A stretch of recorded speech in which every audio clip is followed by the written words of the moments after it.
그래서 건강 습관 어떻게 하면 건강할 수 있나요? 물어보시는 분들이 답을 다 알고 있어요.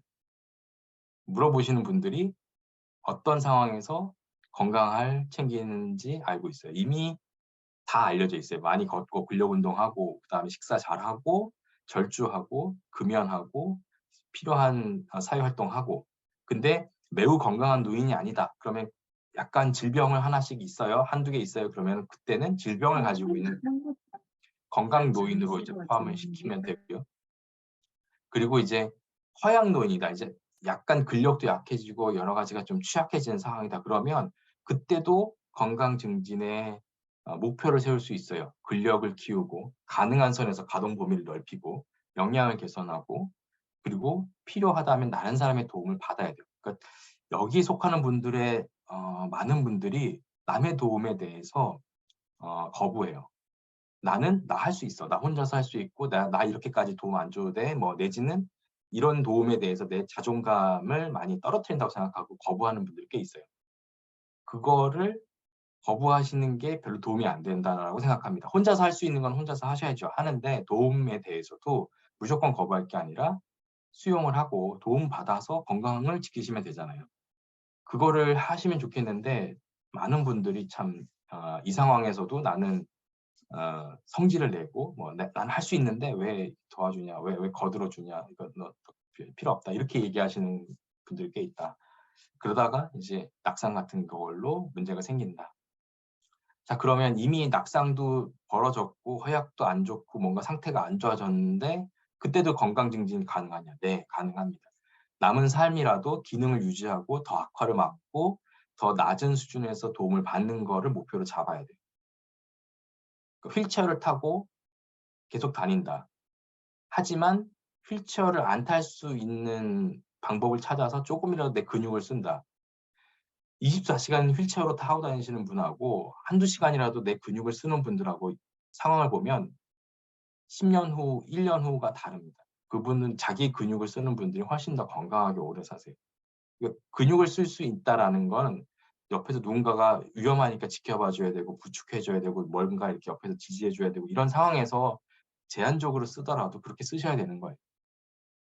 어떤 조건이든 할 수 있다. 건강하게 목표를 세울 수 있다. 그래서 건강 노화를 위한 조건들이 몇 개가 있는데 일단 유전적인 부분은 뭐 중요한 요인 중에 하나이지만 여기에서 뭐 유전을 어떻게 바꿀 수는 없잖아요. 물론 과학 기술이 좋아져서 유전자가 뭐 혁신을 통해서 나의 유전자를 교체할 수 있어요. 그런 날이 오면 좋겠죠. 그런 날이 언제 올지 모르고요. 오더라도 우리한테 오기까지의 시간이 꽤 필요할 겁니다. 그걸 위해서 우리가 돈을 또 모아야 될 수도 있어요.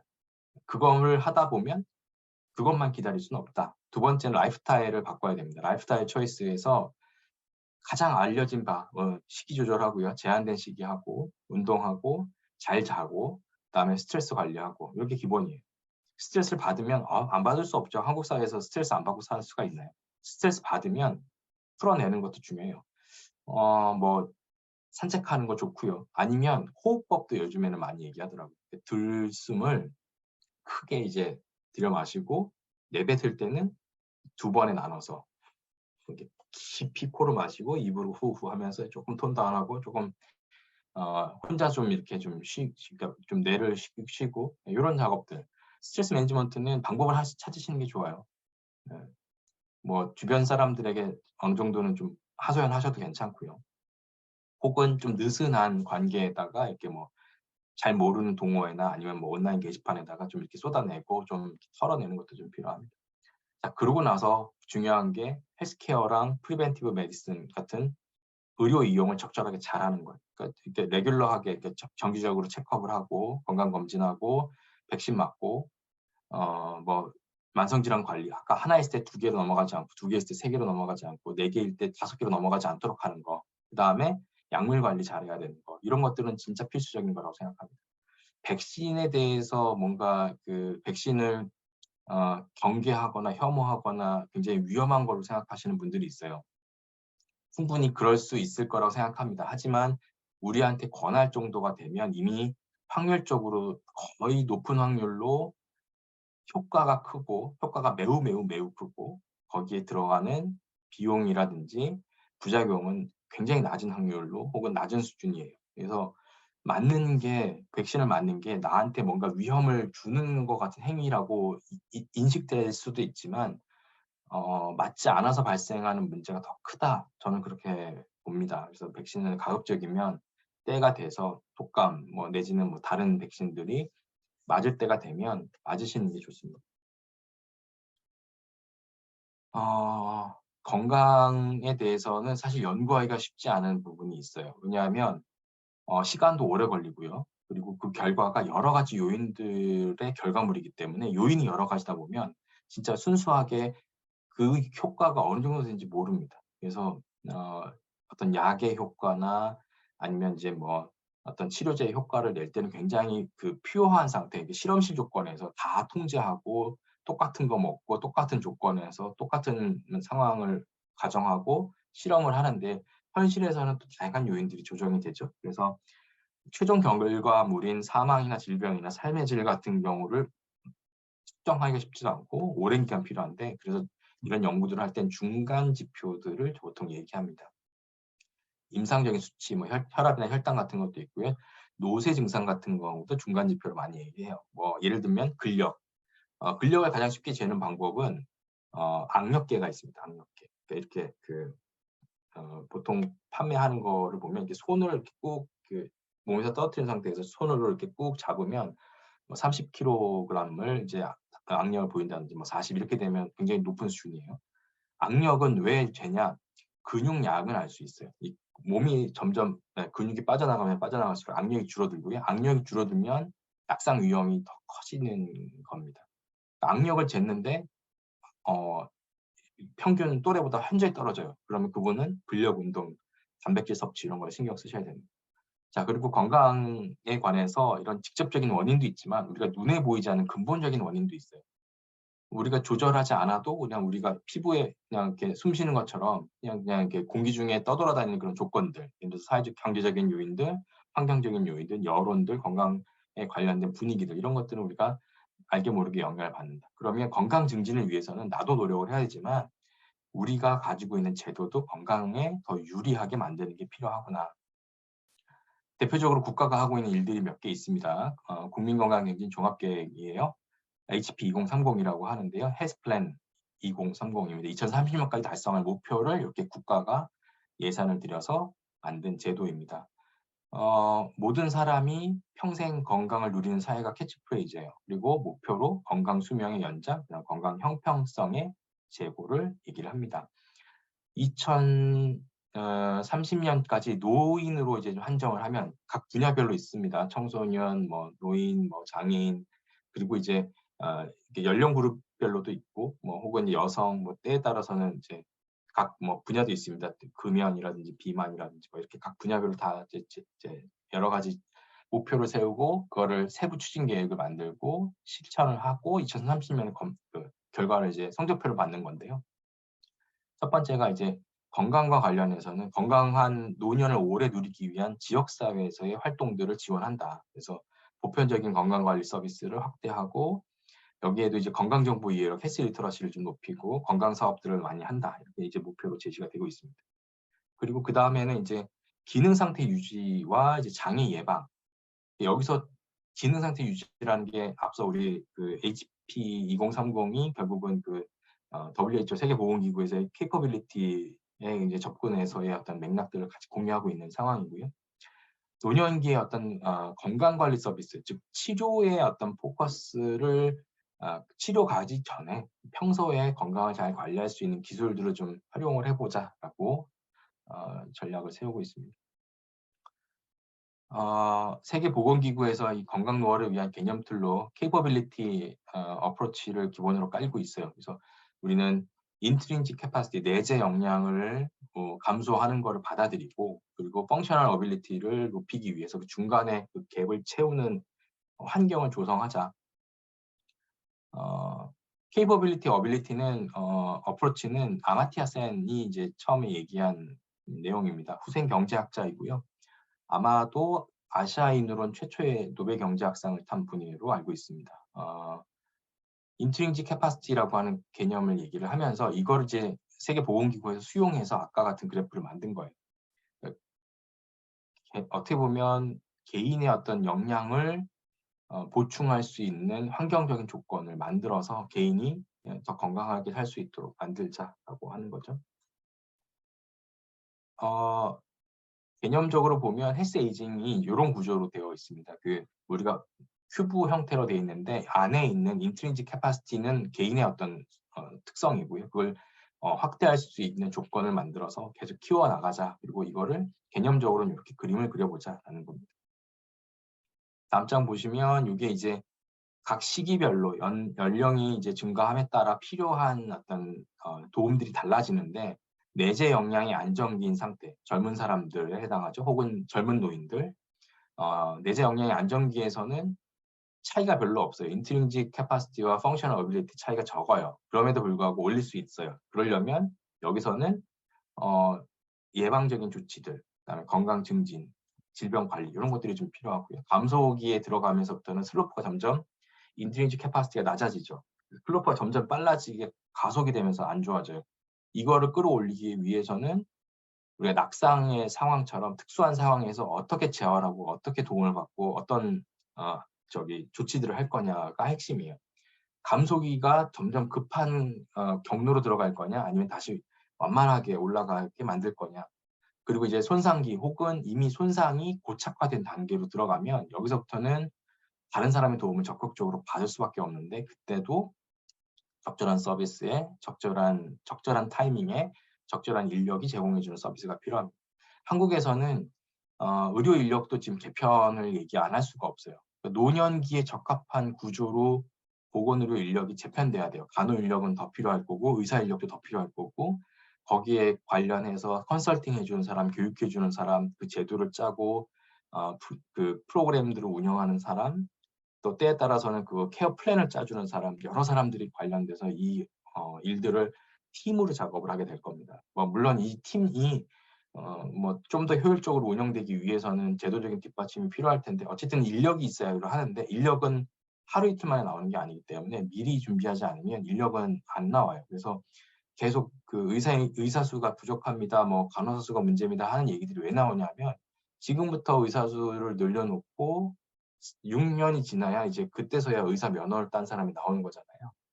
간호사도 마찬가지입니다. 지금부터 늘려도 4년이 지나야 활동 간호사가 생겨요. 지금 간호사 수는 사실 활동 간호사 수가 적지 전체 면허를 받은 사람 수는 좀 많은 편인데 이 사람들이 간호사 일을 안 하고 다른 일을 하는 상황이죠. 그래서 간호사들에게는 조금 더 이런 활동할 수 있도록 하는 인센티브를 좀 줄 필요도 있습니다. 어쨌든 인력도 준비해야 되고 제도도 준비해야 되고 개인도 준비해야 되고 다 준비해야 되는 게 지금이다. 2024년부터 한 11년. 네. 안정기에서는 만성질환 관리해야 되고 질병에 대해서 관리할 수 있어야 되고 역량 강화해야 되고 그다음에 감소기에 들어가면서부터는 이런 느리게 진행하는 거를 반드시 해야 됩니다. 그래서 보호자도 교육을 받아야 되고요. 그리고 어떤 식으로 재활을 할지 전략도 좀 짜야 됩니다. 그래서 잔존 기능을 최대한 유지해야 되는 게 이 감소기의 전략이고 손상기에 들어가면서부터는 이제 점점 악화되는 상태를 최소한 개인적인 어떤 수준들을 유지해야 되는 게 필요하죠. 손상을 최소화시켜야 됩니다. 너무 긍정적인 얘기를 안 해서 긍정적인 얘기 한두 개만 하겠습니다. 한국은 또 한다면 하는 나라잖아요. 그래서 백신 접종, 이거는 백신 접종률이죠. 백신 접종률이 OECD 국가 중에서 1등입니다. 탁월해요. 네. 한국은 한다면 합니다. 참 그것도 재미있는 현상이에요. 백신에 대해서 과거에는 왜 맞아, 그 맞아서 뭐해 했다가 이제는 맞는 게 당연하게 됐고 안 맞았어? 이렇게 거기 가면 어디 저렴하게 맞을 수 무료야? 이렇게 얘기하고 안내해주고 또 귀신같이 떨어지기 전에 가서 맞습니다. 그런 분들이 꽤 많이 늘어났어요. 사업을 하면 우리는 그 이해타산이 굉장히 빠른 것 같아요. 그러니까 단기간에 베네핏으로 돌아오는 거의 계산은 굉장히 빠른 것 같다.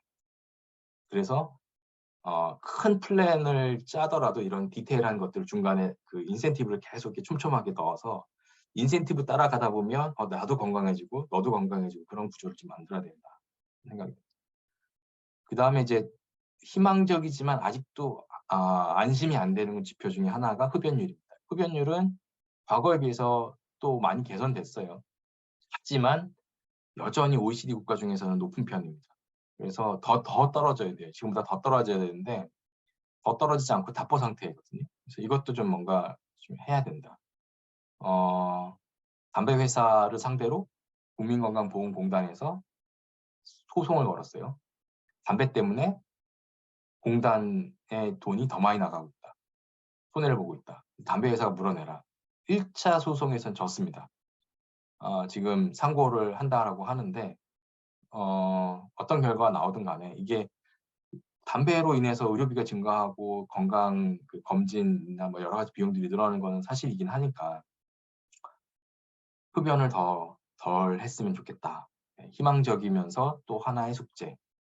그래서 건강 노년을 위해서 공부하는 학문이 있습니다. 제가 공부했던 학문 노인보건학입니다. 10년 전에는 10년 공부하면 뭔가 바꿔져 있겠지 하는 생각을 했습니다. 15년 정도 했군요. 15년 전에는 내가 뭔가 활동할 때쯤 되면 많이 바뀌어 있겠지. 15년 동안 바뀐 게 사실 별로 없습니다. 할 일이 많다라는 건 여전히 남아있는 일이고 해도 효과가 바로 안 나오기 때문에 조금 답답한 마음도 있고 그렇습니다. 노인보건학의 범위는 굉장히 넓어요. 사실은 생명을 다루는 부분, 생리적인 변화 이런 것부터 시작해서 기초, 그다음에 다양한 사회적인 것들로부터 건강이 결정되기 때문에 노동, 뭐 경제, 뭐 여러 가지 좀 역량, 활동 다 이제 포함해서 영역으로 가지고 있습니다. 복합적인 학문이에요. 그래서 노인보건학에서의 지향점은 사회가 점점 고령화됨에 따라 노인의 건강에 영향을 주는 사회적인 조건들을 좀 더 긍정적인 건강에 도움이 되는 형태로 만들자. 그래서 건강하게 나이 들기를 목표로 삼고 개인과 사회의 공동적인 노력을 기울이도록 제도적인 조치들을 하자. 그래서 사실 이 건강이라고 하는 게 두 가지 의미가 있어요. 건강하세요. 건강은 삶의 지향점 중에 하나입니다. 삶이 건강은 그냥 뭘 하기 위해서의 건강만 의미가 있는 것이 아니라 그냥 건강 그 자체가 중요한 거예요. 건강은 어떻게 보면 행복의 근원이기도 하고 삶의 어떤 뭐 다른 걸 안 하고 그 자체로 본질적인 의미가 있는 가치거든요. 그래서 건강은 노년기, 특히 노년기에서의 건강은 이거를 잃으면 다 잃는 거기 때문에 이건 그냥 목적이에요. 근데 목적이면서 동시에 수단이에요. 다른 걸 하기 위한 수단입니다. 건강해야 나가서 일도 하고 건강해야 활동도 하고 건강해야 배우기도 하고 사회적인 이론으로서의 활동하기 위해서는 수단적인 의미로 건강이 필요해요. 그래서 건강은 두 가지 조건이 다 된다. 이것도 되고 저것도 된다. 우리는 요구해야 합니다. 건강에 대해서 국가가 국가적인 역할을 해야 된다. 대한민국 헌법 제36조 3항에 보면 모든 국민은 보건에 대해서 국가의 보호를 받는다라고 되어 있습니다. 밑에는 제가 쓴 거예요. 노인도 제발 보호를 해달라. 낙상 사례로 다시 돌아가 보겠습니다.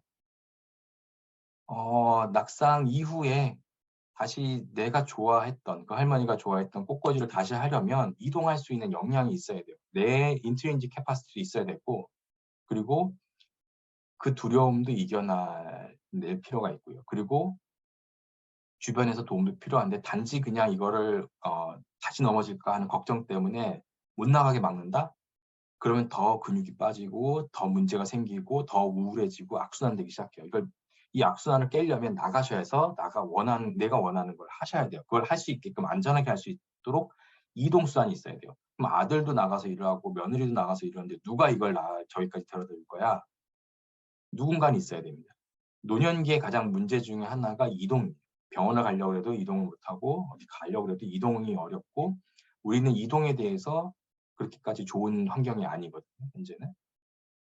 그래서 이런 필요한 부분들이 꽤 많다. 우리가 여기서 여러 명의 어떤 그 관심사들이 있겠지만 내가 하고 있는 분야 중에서 조금만 눈을 돌리면 이런 노년기에서의 필요한 일들에 내가 한 꼭지를 할 수 있는 것들이 있을 겁니다. 찾아보시면 꽤 가까이 있을 수도 있어요. 그래서 나는 실내 환경을 조사하는 업체에서 일을 합니다. 실내 환경 중요하죠. 노년기에서 중요해요. 그러면 실내 환경을 조사해서 개선하는 데 기여하신다.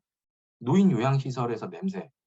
거기도 관찰해서 악취 같은 거 제거하는 거, 환기 어떻게 하는 거, 뭐 이제 공기 흐름 만드는 거 이런 거 개선해 주시면 훨씬 좋죠. 할 수 있는 일들이 꽤 있을 겁니다. 아이디어가 많이 있어요. 다시 돌아와서 2035년 80세 이상의 인구가 OECD 평균을 돌파하는 시기. 2035년에 전체 인구 중에서 7% 정도가 아마 80세 이상의 노인, 후기 노인이에요. 45년이 되면 13%로 뜁니다. 그리고 2050년이 되면 한 15에서 16%도 될 거예요. 준비는 지금부터 해야 될 것 같다. 여기까지입니다.